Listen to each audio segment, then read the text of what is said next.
ಏಕದಿನ ಕ್ರಿಕೆಟ್ ಇತಿಹಾಸದಲ್ಲಿ ಭಾರತೀಯ ಮಹಿಳಾ ತಂಡ ಅಕ್ಷರಶಃ ಚರಿತ್ರೆಯನ್ನು ಸೃಷ್ಟಿ ಮಾಡ್ತು. ಕೋಟ್ಯಾಂತರ ಭಾರತೀಯರು ಕಂಡಿದ್ದ ಕನಸು. ಆ್ಯಕ್ಚುಲಿ ಹಾಗೆ ನೋಡೋಕೆ ಹೋದರೆ ಟೀಮ್ ಇಂಡಿಯಾ ವಿಮೆನ್ಸ್ ಟೀಮ್ 3ನೇ ಬಾರಿಗೆ ಫೈನಲ್ಸ್ ಹೋಗಿದ್ದು, 2 ಬಾರಿ ಸೋತಿದ್ರು. ಯಾಕೋ ವಿಶ್ವಕಪ್ ಮರಿಚಿಕ್ಕಿ ಆಗ್ತಾ ಇದೆ 47 ವರ್ಷದಿಂದ ಸಿಕ್ಕಿಲ್ಲ ಅಂತಕ್ಕಂಥ ಹಪಾಹಪಿ ಇತ್ತು. ಆಟಗಾರ್ತಿಯರ ಕಠಿಣ ಪರಿಶ್ರಮ ಇದೆಯಲ್ಲ, ಆ ಶ್ರದ್ಧೆ ಭಕ್ತಿ ಇವತ್ತಿನ ದಿನ ಟ್ರೋಫಿಯನ್ನು ಎತ್ತಿ ಹಿಡಿಯೋ ಹಾಗೆ ಮಾಡ್ತು. ಆದರೆ ಅವರ ಸಾಧನೆ, ಅವರು ಪ್ರತಿಯೊಬ್ಬ ಆಟಗಾರರ ಹಿನ್ನೆಲೆ, ಅವ್ರು ಬಂದಿದ್ದು ಹೇಗೆ, ಕಷ್ಟಪಟ್ಟಿದ್ದು ಹೇಗೆ, ಹೇಗೆ ತಮ್ಮನ್ನು ತಾವು ಡೆಡಿಕೇಟ್ ಮಾಡಿಕೊಂಡ್ರು ಅಂತ ನೋಡಿದ್ರೆ ಮೈ ರೋಮಾಂಚನ ಆಗುತ್ತೆ. ಬನ್ನಿ ನೋಡೋಣ. ಭಾರತದ ನಾರಿಯರೇ ವಿಶ್ವ ಚಾಂಪಿಯನ್. ವಿಶ್ವಕಪ್ಗೆ ಮುತ್ತಿಟ್ಟ ಮಹಿಳಾ ತಂಡ. ಐತಿಹಾಸಿಕ ಗೆಲುವಿನ ಹಿಂದೆ ಆಟಗಾರ್ತಿಯರ ಹೋರಾಟ, ಆಟಗಾರ್ತಿಯರ ಸಾಧನೆ ಹಿಂದಿನ ಯಾರಿಗೂ ಗೊತ್ತಿಲ್ಲದ ಕತೆ. 130 ಕೋಟಿ ಭಾರತೀಯರ ಕನಸು ನನಸಾಗಿದೆ. 52 ವರ್ಷಗಳ ಮಹಿಳಾ ಏಕದಿನ ವಿಶ್ವಕಪ್ ಇತಿಹಾಸದಲ್ಲಿ ಮೊದಲ ಬಾರಿಗೆ ಭಾರತ ಕಪ್ ಎತ್ತಿ ಹಿಡಿದಿದೆ. ನಿನ್ನೆ ನಡೆದ ಫೈನಲ್ ಪಂದ್ಯದಲ್ಲಿ ದಕ್ಷಿಣ ಆಫ್ರಿಕಾವನ್ನ 52 ರನ್ಗಳಿಂದ ಮಣಿಸಿ ಭಾರತದ ವನಿತೆಯರು ಚಾಂಪಿಯನ್ಸ್ ಪಟ್ಟವನ್ನು ಧರಿಸಿದ್ದಾರೆ. ಇದು ಬರೀ ಒಂದು ಆಟ ಆಗಿರಲಿಲ್ಲ, ಬದಲಿಗೆ ಇದೊಂದು ಹೋರಾಟ ಆಗಿತ್ತು. ಕಠಿಣ ಪರಿಶ್ರಮ, ಉತ್ಸಾಹ ಮತ್ತು ನಂಬಿಕೆಯ ಮೂಲಕ ನಮ್ಮ ಹೆಣ್ಮಕ್ಳು ಗೆದ್ದು ಬೀಗಿದ್ದಾರೆ. ಅದರಲ್ಲೂ ಟೀಂ ಇಂಡಿಯಾದಲ್ಲಿದ್ದ ಆಟಗಾರ್ತಿಯರ ಬದುಕು ಯಾವ ಸ್ಫೂರ್ತಿ ಕತೆಗೂ ಕಮ್ಮಿ ಇಲ್ಲ. ವಿಶ್ವಕಪ್ಗೆ ಮುತ್ತಿಟ್ಟ ಹರ್ಮನ್ ಪ್ರೀತ್ ಕೌರ್ ಪಡೆ. ಕೌರ್ ಭಾರತೀಯ ಮಹಿಳಾ ಕ್ರಿಕೆಟ್ನ ಹೃದಯ ಬಡಿತ. ಕ್ರಿಕೆಟ್ ಲೋಕದ ಲೇಡಿ ಧೋನಿ ಅಂತಲೇ ಖ್ಯಾತಿ. ಪಂಜಾಬ್ನ ಮೋಗಾದ ಹರ್ಮನ್ ಪ್ರೀತ್ ಕೌರ್ ಭಾರತೀಯ ಮಹಿಳಾ ಕ್ರಿಕೆಟ್ನ ಹೃದಯ ಬಡಿತ. 2017ರ ವಿಶ್ವಕಪ್ನಲ್ಲಿ ಆಸ್ಟ್ರೇಲಿಯಾ ವಿರುದ್ಧದ ಅವರ ಅಜೇಯ 171 ರನ್ಗಳಿಂದ ಅವರಿಗೆ ಲೇಡಿ ಧೋನಿ ಅಂತ ಖ್ಯಾತಿ ಬಂತು. ಅವರು ಮೈದಾನದಲ್ಲಿ ಆಕ್ರಮಣಕಾರಿ ಸ್ವಭಾವವನ್ನು ಹೊಂದಿದ್ದು ತಂಡಕ್ಕೆ ತಾಯಿಯಾಗಿಯೂ ಕೆಲಸ ಮಾಡಿದ್ದಾರೆ. ಅವರ ನಾಯಕತ್ವದಲ್ಲಿ ತಂಡವು ವಿಶ್ವಕಪ್ ಚಾಂಪಿಯನ್ ಆಗಿದೆ. ವಿಶ್ವಕಪ್ ಎತ್ತಿ ಹಿಡಿದ ಮೊದಲ ಭಾರತೀಯ ನಾಯಕಿ ಹರ್ಮನ್ ಪ್ರೀತ್. ಬಾಲ್ಯದಲ್ಲಿ ಗಲ್ಲಿ ಕ್ರಿಕೆಟ್ ಆಡ್ತಾ ಬ್ಯಾಟಿಂಗ್ ಆಡ್ತಾ ಬೆಳೆದ ಹರ್ಮನ್ ಪ್ರೀತ್ 2006ರಲ್ಲಿ ಮೋಗಾದಿಂದ 30 ಕಿಲೋಮೀಟರ್ ದೂರದ ಗಿಯಾನ್ ಜ್ಯೋತಿ ಸ್ಕೂಲ್ ಅಕಾಡೆಮಿಗೆ ಸೇರಿದ್ರು. ಅಲ್ಲಿ ಕಮಲ್ದೀಪ್ ಸಿಂಗ್ ಸೋಡಿ ಅವರ ತರಬೇತಿ ಅಡಿಯಲ್ಲಿ ಆಡಿದ್ರು. ಇದೀಗ ಚರಿತ್ರೆಯನ್ನೇ ಸೃಷ್ಟಿಸಿದ್ದಾರೆ. ಸಹೋದರನ ಅಭ್ಯಾಸ ನೋಡಿ ಕ್ರಿಕೆಟ್ ಕಲಿತ ದೀಪ್ತಿ, ಅಣ್ಣನ ತ್ಯಾಗದಿಂದ ಸಾಧನೆ ಶಿಖರ ಏರಿದ ದೀಪ್ತಿ. ಉತ್ತರ ಪ್ರದೇಶದ ಸಹರಾನ್ಪುರದ ದೀಪ್ತಿ ಶರ್ಮಾ ತಂಡದ ಅತ್ಯಂತ ವಿಶ್ವಾಸಾರ್ಹ ಆಲ್ರೌಂಡರ್. ದೀಪ್ತಿ ತನ್ನ ಅಣ್ಣ ಸುಮಿತ್ ಅವರನ್ನ ನೋಡಿ ಕ್ರಿಕೆಟ್ ಆಡೋಕೆ ಪ್ರಾರಂಭಿಸಿದ್ರು. ದೀಪ್ತಿಗೆ 8 ವರ್ಷ ಇದ್ದಾಗ ತನ್ನ ಸಹೋದರನೊಂದಿಗೆ ಕ್ರೀಡಾಂಗಣಕ್ಕೆ ಹೋಗ್ತಾ ಇದ್ರು. ನೆರೆಹೊರೆಯವರು ಅವಳ ತಂದೆಯನ್ನ ಕೆಣಕೋಕೆ ಪ್ರಾರಂಭಿಸಿದ್ರು. ನೀವು ಅಂತಹ ಹುಡುಗಿಯನ್ನ ಎಲ್ಲಿ ಕಳಿಸ್ತಿದ್ದೀರಿ? ಇದು ಹುಡುಗರ ಆಟ, ಹುಡುಗಿಯರ ಆಟ ಅಲ್ಲ. ಅವಳು ವೈದ್ಯ ಅಥವಾ ಇಂಜಿನಿಯರ್ ಆಗಬೇಕು. ಅವಳಿಗೆ ಶಿಕ್ಷಣ ಕೊಡಿ ಅಂತ ಹೇಳ್ತಿದ್ರು. ಇನ್ನು ದೀಪ್ತಿ ಅಣ್ಣ ಸುಮಿತ್ಗೆ ಭಾರತೀಯ ತಂಡದಲ್ಲಿ ಆಡೋ ಆಸೆ ಇತ್ತು. ಆದರೆ ಕೆಲ ಕಾರಣಾಂತರಗಳಿಂದ ಅದು ಈಡೇರಲಿಲ್ಲ. ಆದರೆ ಟೀಂ ಇಂಡಿಯಾದಲ್ಲಿ ಆಡುವಂತೆ ತಂಗಿಯನ್ನ ತರಬೇತಿಗೊಳಿಸಿದ್ದು ಇದೇ ಅಣ್ಣ. ಅವರ ತ್ಯಾಗ, ಹಠ, ಛಲದಿಂದ ಇವತ್ತು ದೀಪ್ತಿ ಶರ್ಮಾ ಭಾರತ ತಂಡದಲ್ಲಿದ್ದು ಇತಿಹಾಸ ನಿರ್ಮಿಸಿದ್ದಾರೆ.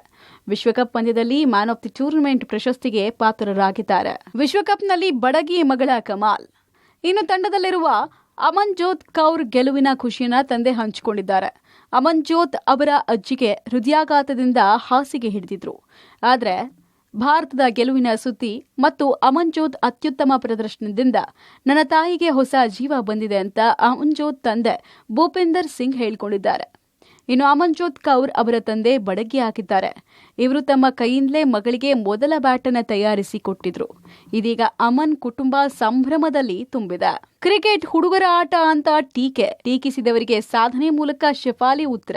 ಹರಿಯಾಣದ ರೋಹಟಕ್ನ ಶಫಾಲಿ ವರ್ಮಾ ಗಲ್ಲಿ ಕ್ರಿಕೆಟ್ನಲ್ಲಿ ಬ್ಯಾಟ್ ಹಿಡಿದಾಗ ಅವರನ್ನ ಹೆಚ್ಚಾಗಿ ನಿರುತ್ಸಾಹಗೊಳಿಸಲಾಗ್ತಿತ್ತು. ಅದನ್ನ ಹುಡುಗರ ಆಟ ಅಂತ ಕರೆಯಲಾಗ್ತಿತ್ತು. ಆದರೆ ಶಫಾಲಿ ಪಾಲಿಗೆ ಅಲ್ಲಿಗೆ ಆಟ ನಿಲ್ಲಿಲ್ಲ. 15ನೇ ವಯಸ್ಸಿನಲ್ಲಿ ಭಾರತ ತಂಡಕ್ಕೆ ಪದಾರ್ಪಣೆ ಮಾಡಿದ್ರು. 2023ರ ಅಂಡರ್-19 ವಿಶ್ವಕಪ್ನಲ್ಲಿ ಭಾರತದ ಮಹಿಳಾ ತಂಡವನ್ನ ಮೊದಲ ಬಾರಿಗೆ ಚಾಂಪಿಯನ್ ಆಗಿ ಮುನ್ನಡೆಸಿದ ನಾಯಕಿಯಾಗಿ ಹೊರಹೊಮ್ಮಿದ್ದಾರೆ. ಈ ಮೂಲಕ ತಮ್ಮ ಸಾಧನೆ ಮೂಲಕ ಟೀಕಿಸಿದವರಿಗೆ ಉತ್ತರಿಸಿದ್ದಾರೆ. ಇನ್ನು ವಿಶ್ವಕಪ್ ತಂಡಕ್ಕೆ ಆಯ್ಕೆ ಆಗಿರಲಿಲ್ಲ ಶಫಾಲಿ ವರ್ಮಾ.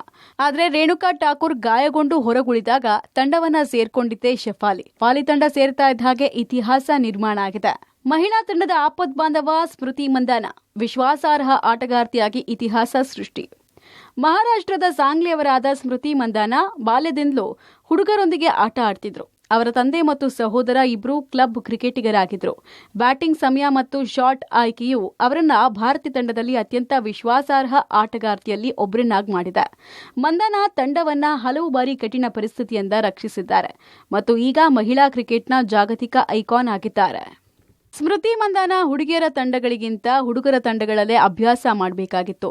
ಪ್ರತಿದಿನ ಬೆಳಗ್ಗೆ 5 ಗಂಟೆಗೆ ಎದ್ದು ದೂರದ ಮೈದಾನಕ್ಕೆ ಹೋಗಿ ಅಭ್ಯಾಸ ಮಾಡ್ತಿದ್ರು. ಸೌಲಭ್ಯಗಳು, ಸರಿಯಾದ ಪಿಚ್ ಅಥವಾ ಉಪಕರಣಗಳ ಕೊರತೆ ನಡುವೆಯೂ ಹೋರಾಟ ಬಿಟ್ಟಿರಲಿಲ್ಲ. ಕೆಲವೊಮ್ಮೆ ಕುಟುಂಬದವರು ಆರ್ಥಿಕವಾಗಿ ಕೂಡ ಕಷ್ಟವನ್ನ ಅನುಭವಿಸಿದ್ರು. ಆದರೆ ತಂದೆ ತಾಯಿ ಅವರ ಕನಸನ್ನ ಬಿಡಲಿಲ್ಲ. ಇದೀಗ ಸ್ಮೃತಿ ಮಂದಾನ ಕನಸು ನನಸಾಗಿದೆ. ಗಲ್ಲಿ ಕ್ರಿಕೆಟ್ನಿಂದ ವಿಶ್ವಕಪ್ ತಾರೆಯಾದ ಜೆಮಿಮಾ. ಮುಂಬೈನ ಜೆಮಿಮಾ ರೋಡ್ರಿಗಸ್ ಚರ್ಚ್ ಸಂಗೀತಗಾರರ ಕುಟುಂಬದಿಂದ ಬಂದವರು. ಅವರ ತಂದೆ ಶಾಲಾ ತರಬೇತುದಾರರು. ಸಂಗೀತ ಮತ್ತು ಕ್ರಿಕೆಟ್ನಲ್ಲಿ ಪ್ರವೀಣರಾದ ಜೆಮಿಮಾ ಮಹಿಳಾ ತಂಡದ ಅಪ್ರತಿಮ ಆಟಗಾರ್ತಿ. ಮುಂಬೈಯಲ್ಲಿ ಹುಡುಗಿಯರಿಗೆ ಕ್ರಿಕೆಟ್ ಆಡೋಕೆ ತುಂಬಾ ಅವಕಾಶ ಇರಲಿಲ್ಲ.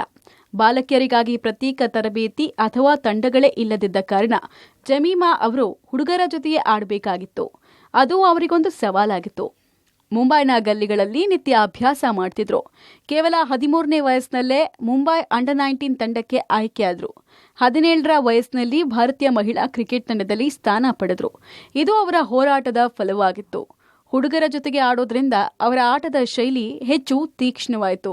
ಅವರ ವೇಗ, ಶಾಟ್ ಸೆಲೆಕ್ಷನ್ ಹಾಗೂ ತಾಳ್ಮೆ ಅದರಿಂದಲೇ ವಿಕಸನವಾಯಿತು. ಭಾರತದ 11 ಹೆಣ್ಣು ಮಕ್ಕಳು ಕಠಿಣ ಪರಿಶ್ರಮದ ಮೂಲಕ ತಮ್ಮ ಭವಿಷ್ಯವನ್ನ ರೂಪಿಸಿಕೊಂಡಿದ್ದಾರೆ. ಅವರು ಇತಿಹಾಸವನ್ನ ಸೃಷ್ಟಿ ಮಾಡಿದ್ದಾರೆ ಮತ್ತು ಹೆಣ್ಮಕ್ಳು ಆಡಿದಾಗ ದೇಶ ಗೆಲ್ಲುತ್ತೆ ಅಂತ ಸಾಬೀತುಪಡಿಸಿದ್ದಾರೆ. ಶಬೀರ್, ಪಬ್ಲಿಕ್ ಟಿವಿ, ನವದೆಹಲಿ.